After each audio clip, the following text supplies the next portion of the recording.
વાત ભાવનગરની કે જ્યાં પ્રી મોન્સૂન કામગીરી અંગે સવાલ ઉઠ્યા છે। આપણે જણાવીએ કે ચોમાસાની શરૂઆતમાં જ પહેલા 4.5 ઇંચ વરસાદ વરસ્યો અને ભાવનગર મહાનગરપાલિકાની તૈયારીઓ સામે સવાલ ઊભા થઈ ગયા।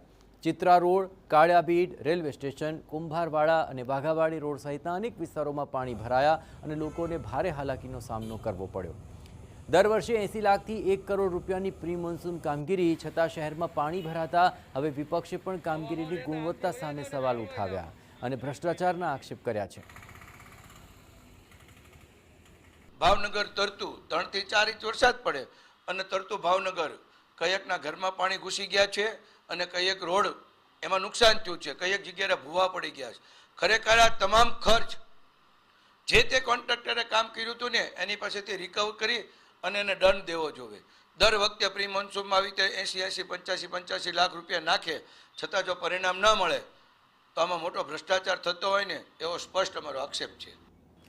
બે તરફ સ્ટેન્ડિંગ કમિટીના ચેરમેનનું કહેવું છે કે એક સાથે પડેલા ભારે વરસાદને કારણે નીચાણવાળા વિસ્તારોમાં પાણીનો ભરાવો થયો હતો। થોડા કલાકોમાં પાણી ઓસરી પણ ગયા હતા।